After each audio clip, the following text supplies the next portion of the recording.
Demi Allah, saya bersumpah akan memenuhi kewajiban Presiden Republik Indonesia dengan sebaik-baiknya. Presiden Prabowo Subianto selamat atas pelantikannya yang berlangsung begitu lancar dan mendapatkan respon yang begitu positif juga, termasuk saat mengumumkan kabinet kemarin, Pak Prabowo. IHSG langsung dari merah jadi hijau nih, Pak. Begitu ya? Iya. Alhamdulillah, alhamdulillah. Iya, dan sekarang kini kita berterima kasih sekali dikasih kesempatan untuk join di retret Kabinet Merah Putih ya Pak ya. Ini di Akmil. Nah, ini pertama kali nih Pak dalam sejarah kabinet, para menteri, wamen, dan kepala-kepala badan mendapatkan pembekalan gitu ya Pak ya, sebelum bertugas. Apa Pak yang mendorong Pak Prabowo menyelenggarakan rangkaian pembekalan ini bagi para menteri Bapak? Sebuah kabinet negara sebesar kita tidak mungkin berasal dari suatu kelompok. Tidak mungkin berasal dari satu partai. Mungkin saja nanti di kemudian hari, tapi sekarang saya kira masih sulit. Dan saya berpendapat bahwa harus ada kerjasama yang baik di antara tokoh-tokoh elit, tokoh-tokoh politik, dan tokoh-tokoh kemasyarakatan. Dengan demikian, dengan asal yang berbeda-beda, perlu proses saling mengenal. Bonding ya Pak ya? Bonding, ya, team building. Ini sangat dibutuhkan di setiap usaha. Kalau kita mau bentuk tim sepak bola, itu lama proses ya, teamwork. Sehingga orang kerjanya tuh baik, saling mendukung, saling mengisi. Jadi ini usaha saya juga meraba-raba, saya kan juga baru pertama kali jadi presiden kan. Jadi, tapi semua merasa, saya lihat cerah, saya lihat everybody's happy, gembira, ya, saling, jadi suasana lain itu. Iya. Dan ini tempatnya juga apa ya, bersih, jauh dari mana-mana. Udaranya bersih ya Pak. Ya. Kemarin kan waktu diberangkatkan dari Jakarta menuju ke sini Pak, ini Lembah Tidar ya, kan dinaikkan pesawat Hercules. Ada alasan khusus nggak Pak, kenapa naik Hercules? Saya kira para menteri, wakil menteri sebagai pejabat negara harus mengenal semua institusi yang ada di pemerintahan, kalau bisa.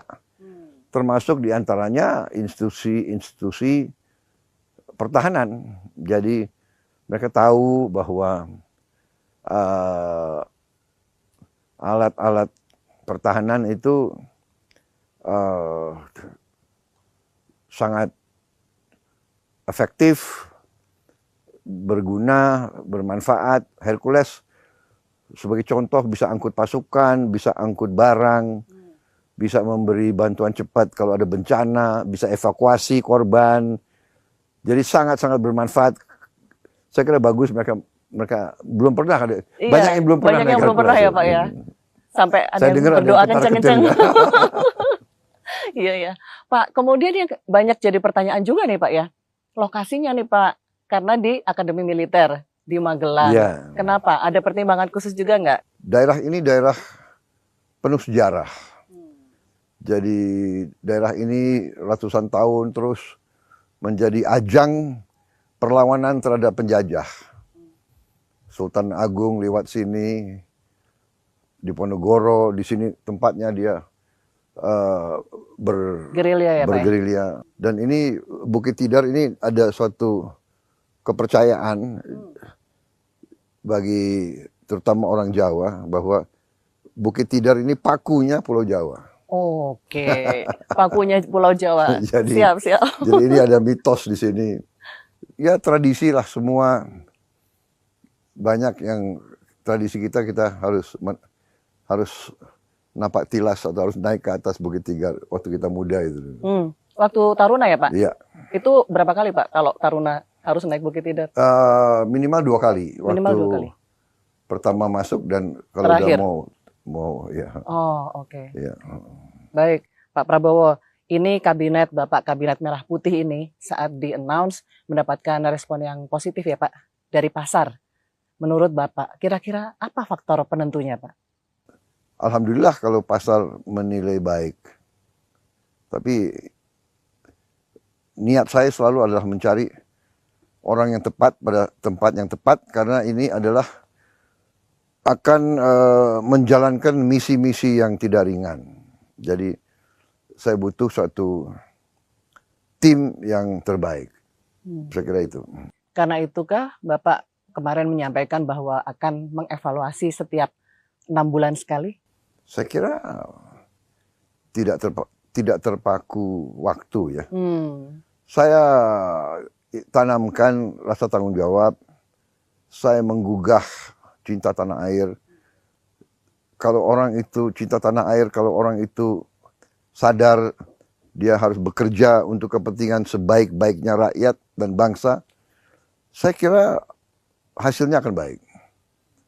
Yang repot kalau dia punya pemikiran atau agenda-agenda, oh saya punya wewenang, saya punya kekuasaan, saya akan cari peluang untuk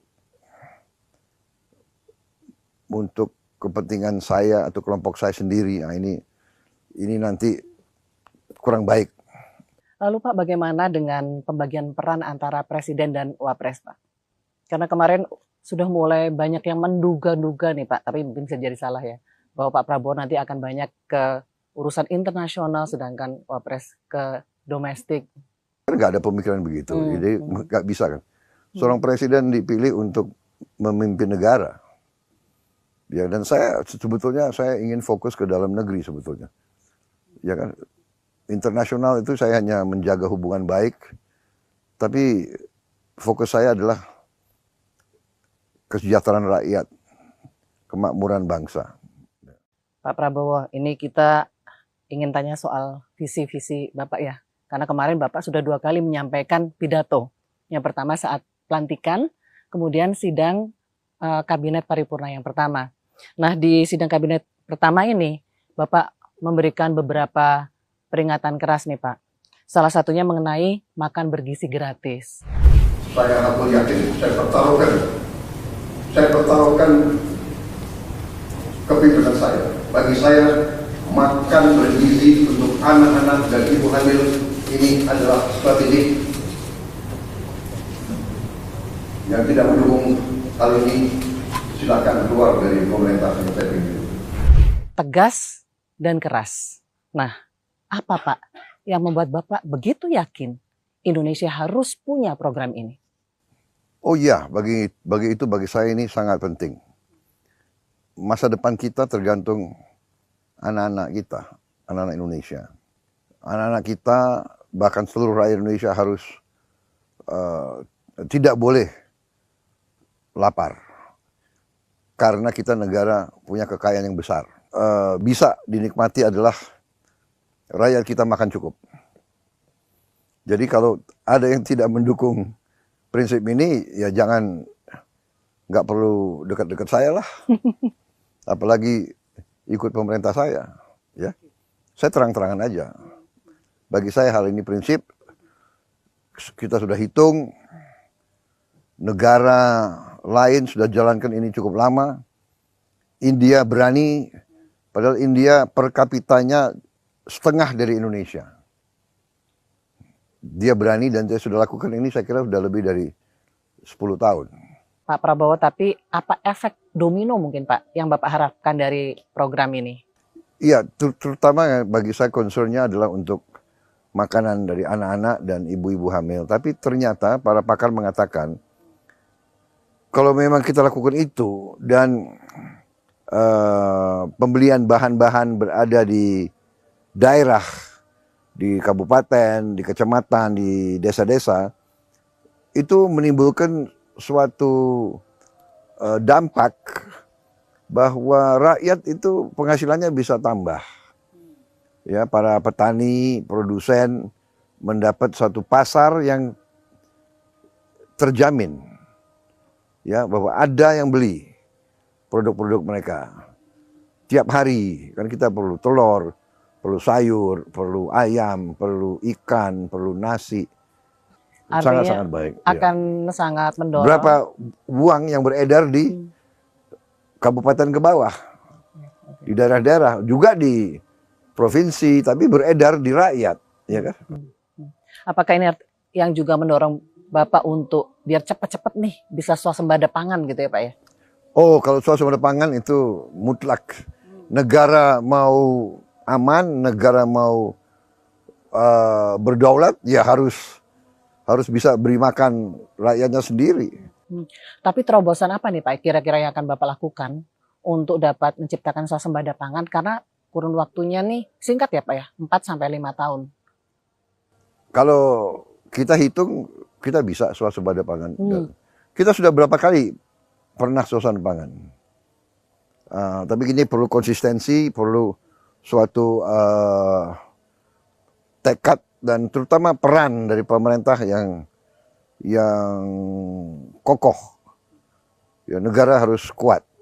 Pak, kemudian ada lagi pernyataan Bapak ya, yang Bapak tekankan ini di 2 pidato Bapak. Saya katakan berkali-kali bahwa negara yang merdeka, rakyatnya harus merasakan kemerdekaan. Janganlah kita bangga menjadi anggota G20 kalau rakyat kita masih banyak yang miskin, masih banyak yang lapar. Sebenarnya apa sih Pak kegelisahan atau ketidakpuasan Bapak terkait hal ini? Tidak manusiawi. Kita merdeka sudah sekian puluh tahun, kita tahu kita kaya, masa saudara-saudara kita hidupnya sangat sulit. Ini nggak boleh terjadi. Kita sebagai pemimpin tidak pantas jadi pemimpin. Kalau kita tidak berbuat sesuatu yang bisa secepat-cepatnya memberi hasil kemerdekaan, memberi sebagian daripada kekayaan kita terasa oleh sebesar-besarnya rakyat kita. Kalau masih soal rakyat miskin nih Pak ya, ini kita pasti bisa bicara mengenai subsidi yang masih belum tepat sasaran. Nah, apakah ada rencana nih Pak mengubah subsidi misalnya nih BBM yang kurang tepat sasaran mungkin menjadi yang lebih tepat seperti BLT atau yang lainnya? Ya, ini kita sedang pelajari, kita kaji, kita cari alternatif yang terbaik ya. Kita upaya terus bagaimana lebih tepat sasaran. Sudah banyak kemajuan, tapi kita ingin lebih tepat lagi sasarannya. Jangan sampai subsidi itu justru dinikmati oleh orang-orang kaya. Pak Prabowo, Bapak juga berkali-kali menegaskan soal pemberantasan korupsi. Bapak menegaskan, mengingatkan kepada para menteri untuk jangan korupsi. Tapi permasalahan korupsi ini kan seperti permasalahan abadi ya Pak. Maksudnya bahkan di saat usia KPK sudah mencapai 22 tahun. Strategi apa lagi yang akan Bapak gunakan untuk pemberantasan korupsi ini ke depan? Kita harus menjamin kualitas hidup yang cukup dan yang baik untuk para pengambil keputusan yang penting. Sesudah itu ya kita harus punya sistem pengawasan yang ketat dan kembali tekad untuk menegakkan hukum dengan tegas. Tapi menurut saya yang lebih parah adalah keserakahan. Serakah, nafsu yang sangat besar untuk mengeruk kekayaan yang sebesar-besarnya agar dia bisa berkuasa panjang, kira-kira gitu. Tapi yang terutama adalah kita harus cari sistem yang benar, ya. Tapi sekarang dengan digitalisasi, dengan komputerisasi, dengan AI, ya, artificial intelligence, ini saya kira banyak yang bisa dikerjakan untuk mengurangi korupsi. Pak Prabowo, sekarang kita ke politik luar negeri. Bapak kemarin menekankan bebas aktif, good neighbor, berprinsip dan anti penindasan dan penjajahan gitu ya. Seperti apa Pak elaborasinya? Apakah kemarin keikutsertaan Indonesia di BRICS menjadi salah satunya? Dan BRICS kita lihat ekonomi-ekonomi besar, India, Brazil, Tiongkok, Afrika Selatan sudah di situ, dan negara-negara tetangga kita banyak yang sudah ke situ ya. Thailand, Malaysia nyatakan minat, Emirat Arab, Mesir. Jadi kita ambil keputusan atau kita melihat bahwa saya kira Indonesia perlu juga punya kehadiran di tempat itu ya, supaya kita baik di semua tempat lah. Indonesia ini kan tidak boleh ikut blok-blokan, tapi kita mau berada di mana-mana. Oke. Lalu terkait dengan Palestina, hal konkret apa Pak yang bisa Indonesia kontribusikan ke depan? Ya, kita selalu berusaha untuk mediasi, kita berusaha meyakinkan semua pihak, tapi yang jelas apa yang kita bisa bantu ke Palestina kita coba membantu. Kita sudah beri beasiswa, banyak mahasiswa mereka sekolah di kita. Kalau sekarang secara fisik kita sudah kirim tim dokter dan tim tenaga kesehatan sudah di Gaza sekarang ya. Dan juga gini, kalau insya Allah ada gencatan senjata, kita juga siap mengirim pasukan perdamaian. Bapak dulu kategorinya taruna baik dan pintar atau taruna keren tapi agak nakal? Saya kira agak nakal. Agak nakal. Pak Prabowo, sekarang kita mau kasih pertanyaan ringan nih Pak. Bapak tinggal jawab true or false. Apa benar Prabowo Subianto tidak pernah mencatat pelajaran saat di Akabri? False. False. Tetap nyatat ya Pak ya? Catat. Oh catat. Katanya ada yang bilang saking pinternya nggak pernah nyatat. Enggak. Catat, tapi kalau catatannya baik atau tidak baik saya nggak tahu itu. Oh gitu. Bapak dulu kategorinya taruna baik dan pintar atau taruna keren tapi agak nakal? Saya kira agak nakal. Agak nakal. LSM pertama di Indonesia adalah LSM Pembangunan yang didirikan tahun 1968. True or false? Saya nggak tahu. Memang saya ikut dulu bersama beberapa aktivis pemuda, kita mendirikan lembaga pembangunan. Tapi saya nggak tahu apakah itu LSM pertama atau tidak. Oke. Waktu itu gimana ceritanya Pak? Bapak infonya dengan Suhogi salah satunya ya Pak? Ya? Antara lain Suhogi sama teman-teman. Dulu kan 68 tuh habis banyak pemuda-pemuda, mahasiswa pelajar ikut-ikut kesatuan aksi ya, kan. Betul. Tapi kita juga ingin berperanan. Dari dulu saya sudah concern terhadap masalah saudara-saudara kita yang di pedesaan, di daerah-daerah yang susah. Apa sih Pak, waktu itu kan Bapak masih sangat muda ya? 16 atau 17 tahun ya Pak Prabowo ya, tapi sudah memiliki concern seperti itu. Kira-kira apa sih yang mendorong Pak? Apakah diskusi dengan Pak Mitro? Saya kira suasana waktu itu ya. Suasana waktu itu. Suasana waktu itu dan juga orang tua saya. Ya, dan suasana waktu itu kan begitu. Kita baru merdeka, kita ingin mengejar supaya negara kita tidak terlalu ketinggalan lah. Jadi idealisme kita masih besar waktu itu. Apa sih Pak, kalau boleh tahu, yang didiskusikan saat makan malam di keluarga Pak Sumitro saat itu? Biasanya. Saya kira karena bapak saya seorang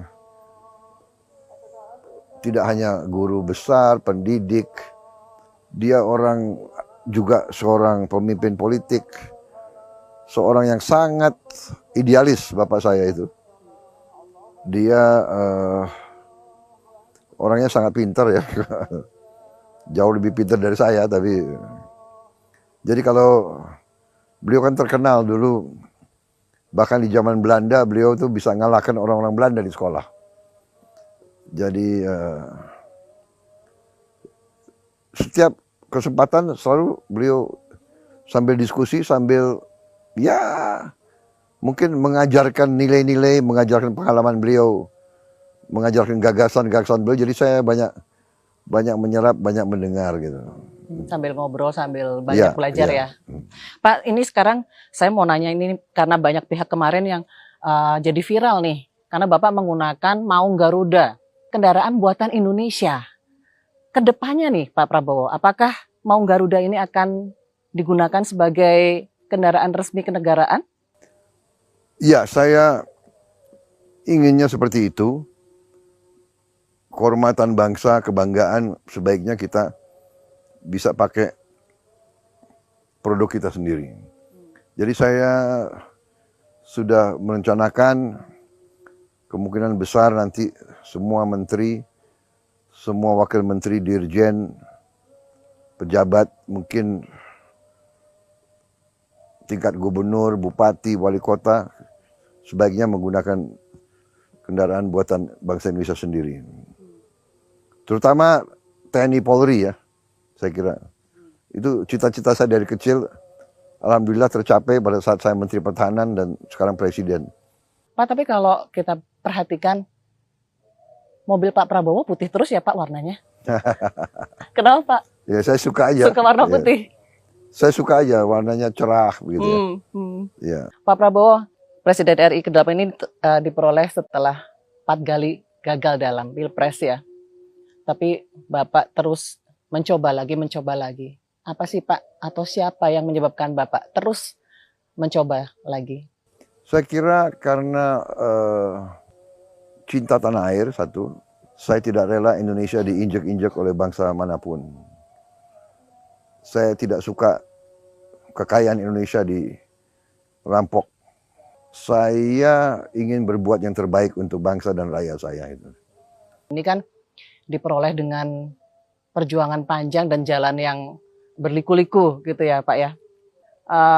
Menggambarkan perjalanan Bapak selama ini.